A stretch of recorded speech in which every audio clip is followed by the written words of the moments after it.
네, 안녕하세요. 주식은 역시 기리기리세 기리십니다. 안녕하세요, 여러분들. 자, 10월 달이 끝나가고 있고, 그리고 오늘 삼성전자가 많이 급등하는 모습이 나타났습니다. 특별한 이유는 존재하지 않지만 조건부로 HBM이 승인되었다 이러한 찌라시가 나타나면서 상승해서 어쨌든 그나마 다행이라고 볼 수 있겠네요. 다만 아직까지 확정은 아니겠죠. 조금 더 긴장감을 가지고 지켜보도록 하겠습니다. 같이 공부하시죠. 렛츠 기릿. 첫 번째입니다. 자, 새로운 한 주가 시작했습니다. 그리고 10월이 끝나가고 있고 11월을 맞는 한 주가 될 것 같은데요. 그런데 이번 주는 역대급으로 변동성이 심하게 왔다 갔다 할 수도 있다고 합니다. 그 이유가 뭔가? 일단은 실적 주간이기 때문에 그렇습니다. 이번 주에는 알파벳과 애플, 아마존, 마이크로소프트, 메타 등 여러 빅테크 기업들의 실적 발표가 있는데 여기서 뭐 서프라이즈가 나오면 올라가고 만약에 쇼크가 나오면 떨어지고 난리가 나겠죠. 그리고 중요한 거는 이 빅테크 기업들에 대한 기대감은 일반 기업과 다릅니다. 항상 더 해줘. 이러한 기대감을 나타내기 때문에 그거를 만족하지 못하면 막 급락하는 거 우리가 한두 번 본 게 아니죠. 그리고 다음 주에는 미국 대통령 선거도 코앞 아니겠습니까? 거기에 따른 변동성 그런 것들이 나타날 수 있고 이 와중에 국채 금리가 여전히 높은 수준도 부담이 된다고 합니다. 게다가 또 FMC도 다음 주에 있고 월말 아니겠습니까? 포트폴리오 조정 기간도 포함되어 있다 보니까 증시가 어디로 갈지 전혀 파악이 불가능한 상황이라고 합니다. 과연 이번 주는 어떤 흐름을 나타낼까요? 자, 그런데 이 와중에 우리나라에서 아까 봤다시피 삼성전자 좋은 흐름을 나타내는 것 플러스 2차전지 올라갑니다. 이 부분 우리가 미리 조금 예상을 해봤었죠. 그 이유가 뭔가? 바로 테슬라 때문에 그렇습니다. 테슬라가 깜짝 실적을 발표하고 당일 주가가 20%나 급등했으며 그리고 지난 금요일에도 저렇게 많이 올랐으면 한 오른 거의 반 정도는 떨어져도 누가 아무 말도 못하겠죠.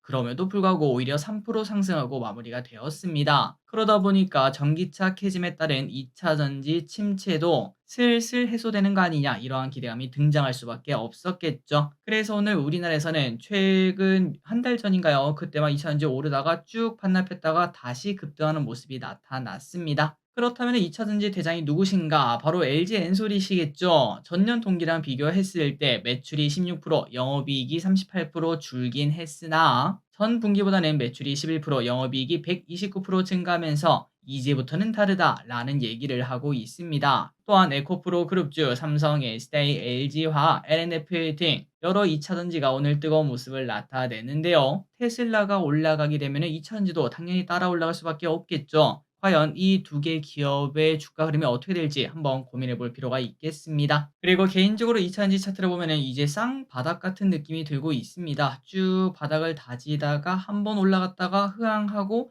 한 번 더 바닥을 두 번째 다지고 올라가지 않겠습니까? 그리고 이렇게 올라가는 것도 단순 이벤트가 아니라 테슬라 실적 때문에 올라가는 거다 보니까 2차 전지 시대가 뭐 막 미친 듯이 급등하는 그런 시대는 아니겠지만 이제 바닥을 다지면서 올라가는 2차 전지의 흐름이 나타날지 볼 필요가 있겠습니다. 그렇다면 코스닥은 예상보다 더 강할 수도 있겠네요. 다음입니다. 그런데 공모주가 매우 실망스러운 모습을 나타냈습니다. 섹터도 완벽했고 데이터도 좋았던 클로버. 만약에 다른 친구가 이런 모습을 나타냈다면은 뭐 그럴 수 있지라는 생각을 했을 텐데 이 친구가 이렇게 안 좋을 줄은 진짜 상상도 못했습니다. 왼쪽에 보다시피 공모가가 13,000원인데 제일 처음 시가가 12,400원인가 하락 출발했고요. 저 기릿은 그때만 하더라도 뭐 아무리 늦어도 한 10시, 11시 그때쯤 되면은 뭐 플러스 돼 있겠지. 라는 생각이 들고 있었는데 야 근데 이게 회복될 움직임이 전혀 보여주고 있지 않더라고요. 제가 지금 모든 공모주를 거의 3 년째 하고 있지 않겠습니까? 그런데 3년 동안 공모주 투자하면서 이런 경우는 처음 보는 것 같습니다. 그만큼 섹터랑 데이터에 비해서 결과가 이상하게 나온 거겠죠. 자, 어쨌든 이 기업은 실내 자율주행 로봇에 관련된 기업입니다. 섹터는 완벽하다고 볼 수 있고 그리고 현대차, 네이버, 롯데 등에서 투자를 유치한 이력도 있는 기업이고요. 경쟁률도 900대 1로 준수했지만 쉽지 않은 모습을 나타내며 공모주가 힘이 빠졌다. 여기에 확정 도장을 찍는 모습을 나타냈습니다. 자, 그렇다면 이제 고민되는 건 이겁니다. 일단 손실을 봤기 때문에 기분이 다들 좋지는 않으실 것 같은데요. 그렇다면 오늘부터 내일까지 청약하는 이 공모주를 해야 되나 말아야 되나 이러한 고민을 많이 하실 것 같습니다. 그만큼 수익보다는 손실을 회피하려는 경향이 있기 때문에 공모주는 하기 싫다 이러한 생각을 많이 하실 것 같은데요. 물론 저 길이 또 수익을 안 준다면 할 필요가 없다라고 생각을 하고 있긴 하지만 그럼에도 이거는 청약을 해야 된다라고 저는 보고 있습니다. 공모주를 한 개 한 개 그거를 나눠서 수익 손실에 집중하지 말고 평균을 보면서 공모주를 해야 된다고 생각해요. 그러니까 오늘 10,000원 벌었고 내일 3,000원 잃는 뭐 그런 식으로 하나하나 따지는 게 아니라 아 이번 주에는 7,000원을 벌었구나. 이런 식으로 크게 볼 필요가 있지 않나. 그러니까 마음 편하게 투자하는 게 공모주의 매력이 아닌가라고 저는 생각하고 있습니다. 자, 그렇기 때문에 방금 전에 봤던 클로복 같은 경우에는 변수입니다. 그 변수 때문에 우리가 공모주를 접을 필요는 없다고 볼 수 있겠죠. 그래서 저 기릿 같은 경우에는 데이터가 좋았던 더범코리아, 그다음에 토모큐브 이 두 개는 그대로 청약을 하고 혹시나 앞으로 공모주가 시초가보다 전부 다 낮게 출발한다. 그렇다면은 그럼에도 불구하고 데이터가 좋기 때문에 주가가 좀 많이 떨어진다면은 몇 개 더 사서 물을 태워서 매도하는 그러한 전략을 사용을 해 보도록 하겠습니다. 물론 모든 공모주를 그렇게 하자라는 의미는 아니고 데이터가 좋고 그다음에 섹터가 좋고 사람들의 관심도가 좋은 그러한 공모주에만 해당된다는 거 다들 알고 계실 거라고 생각합니다. 다음입니다. 오늘 한 가지 기사를 봤습니다. 김장철이 다가오니 김치 냉장고 판매량이 늘어나고 있다는 소식인데요. 당연히 김장철 이때 그 김치 냉장고 사는 사람들이 많겠죠. 그런데 갑자기 또 이런 생각이 들었습니다. 갈수록 김치 냉장고가 있는 집은 줄어들지 않을까라는 생각이 들었고 30대인 제 주변을 보면은 주변에 뭐 김장한다고 어디 가는 사람을 더 이상 찾기가 많이 힘든 것 같아요. 대부분 그냥 김치 먹고 싶으면 사 먹고 그리고 김치 살 때 뭐 한 번에 뭐 몇십 킬로 이런 식으로 사는 사람 없지 않겠습니까? 전부 다 조금씩 조금씩 사다 보니까 김치 냉장고는 당연히 필요가 없어 보입니다. 그래서 한번 기르분들께 여쭤봤습니다. 나는 김치를 사 먹는다. 아니다. 나는 김장하거나 아니면 김장된 거 얻어 먹는다. 이거를 한번 투표를 해 봤는데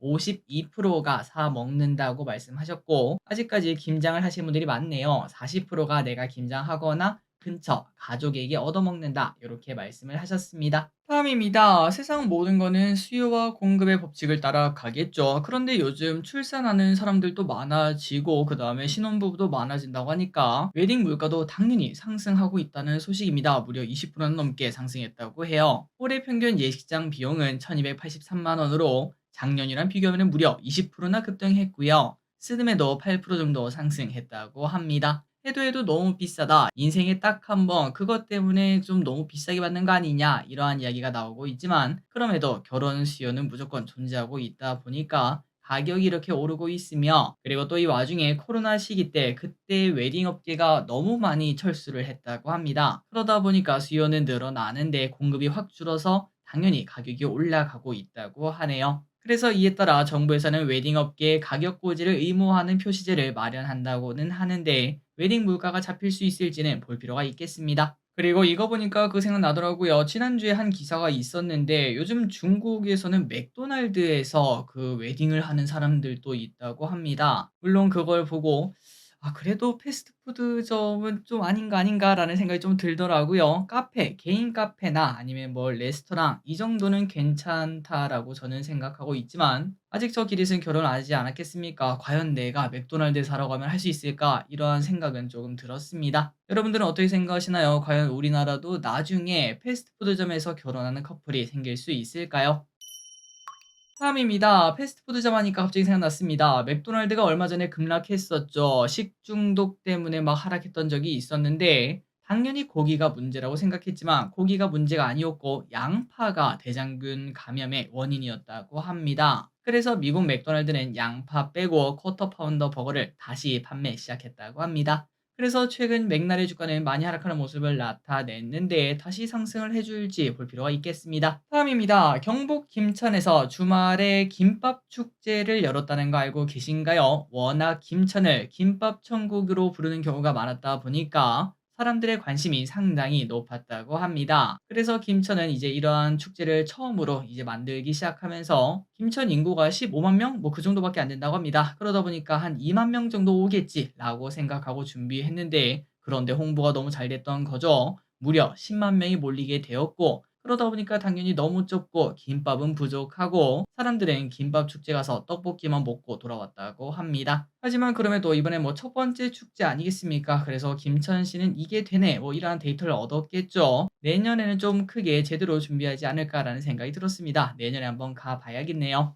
그리고 참고로 이번 주 주말인가 경북 구미에서는 라면 축제가 열린다고 합니다. 구미역 주변에서 한다고 하니까 혹시나 관심 있으시면 찾아보시면 될 것 같습니다. 다음입니다. 11월에도 태풍이 오나요? 21호 태풍 콩레이라는 친구가 한국으로 올 가능성이 나타나고 있습니다. 물론 왼쪽에 보다시피 한국 오려면 확 꺾어야 되는데 이게 올라나? 라는 생각이 좀 들긴 하지만 11월 태풍 가능성도 나오고 있다고 하네요. 그리고 걱정되는 거는 약한 태풍이 아니라고 합니다. 따뜻한 바다를 지나면서 급격히 강해지며 최대 풍속 49m, 강도 매우 강인 초강력 태풍이 될 수 있다 보니까 앞으로 일개보를 조금 볼 필요가 있겠습니다. 다음 소식입니다. 편의점 택배 사용하시는 분들도 많으실 거라고 생각합니다. 편의점 택배의 장점은 싸고 그 대신에 내가 편의점까지 가고 그다음에 물건을 받을 때도 편의점에서 받아야 된다는 그러한 좀 단점이 존재하고 있었죠. 그런데 이제 CU에서 편의점 또 집 앞까지 찾아가는 방문 택배 서비스를 시작한다고 합니다. 그렇다면 어떤 식으로 진행되는가? 방문 택배 서비스를 이용하면은 택배 기사가 직접 발송지로 방문해서 수령하고 배송지로 전달한다고 합니다. 가격은 4,400원에서 6,000원으로 책정이 되었고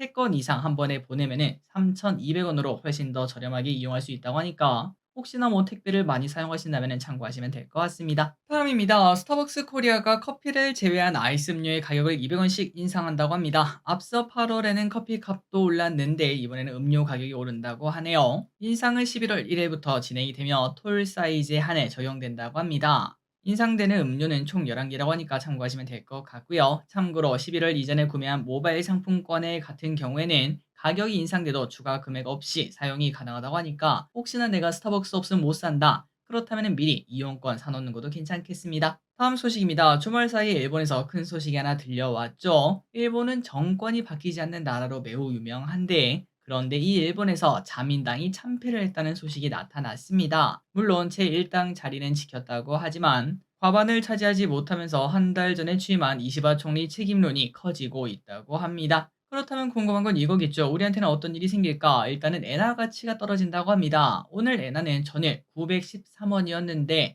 한 번에 901원까지 쭉 떨어지는 모습이 나타났고요. 그렇다면 우리가 또 무슨 생각을 할까요? 맞습니다. 일본 여행 가기 좋아졌죠. 그리고 이런 생각과 동시에 엔화 가치가 낮아지니까 달러 가치가 상대적으로 높아질 수 있겠다라는 이야기도 나오고 있습니다. 다만 일본 증시는 하락 출발하는 모습을 나타내다가 이내 상승 반전하며 금융 쪽에는 큰 변동이 없음을 보여줬다고 하네요. 그러니까 큰 걱정할 필요는 없고 혹시나 엔화가 조금 더 하락할 수 있다. 이 정도만 챙기시면 될 것 같습니다. 다음입니다. NC소프트의 리니지 2M, 그 다음에 시프트업의 승리의 여신 니케가 중국 판호를 발급받았습니다. 이 소식으로 오늘 두 회사는 상승 출발했는데요. 장중 NC는 3% 넘게, 시프트업은 10% 넘게 급등하기도 했었습니다. 자, 증권가에서는 당연히 긍정적으로 평가했습니다. 상상인 증권은 시프트업의 목표 주가를 91,000원으로 지금보다 30% 아니 50%더 오릅니다. 이렇게 말을 했고 중국에서도 당연히 성공할 것이라고 평가했습니다.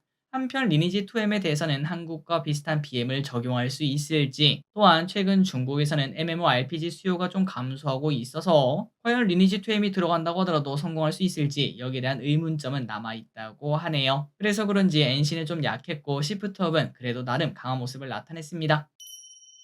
다음입니다. 우리나라도 이렇게 될지 한번 볼 필요가 있겠습니다. 프랑스 정부에서 초, 중학생들의 스마트폰 금지에 대해 내년부터 전면 확대하기 위해 검토 중이라고 합니다. 스마트폰이 청소년들에게 미치는 피해에 대한 우려가 높아지자 디지털 쉼표를 위한 조치가 나온 건데요. 학교 내에서 별도의 사물함을 만들고 스마트폰을 수거한 뒤 하교하면 돌려주는 정책을 사용할 것으로 보인다고 합니다. 특히나 청소년들의 SNS 중독이 심각하다고 합니다. 그래서 노르웨이에서는 SNS 중독이 심각한 문제로 떠오르자 SNS 이용 연령을 최소 13세에서 15세로 조정하기도 했는데 우리나라도 이런 것들을 해야 될지 고민이 필요할 때가 아닌가 싶기도 하네요. 다음입니다. 치솟는 외식 물가의 무한리필 인기. 고물가와 불경기 등의 영향으로 무한리필 식당이 인기를 끌고 있습니다. 검색 분석 사이트에 따르면 올해 1월에서 4월 무한리필 식당의 검색량이 작년 대비 2배나 증가했다고 하는데요. 하지만 무한리필 식당을 운영하는 자영업자들은 오히려 이게 그렇게 반갑지는 않다고 합니다. 육류, 채소류 등의 가격이 급등하다 보니까 많이 팔아도 남는 게 그렇게 많지 않다고 하네요. 또한 무한리필은 대부분 프랜차이즈다 보니까 정해진 가격이 있고 마음대로 올릴 수도 없어서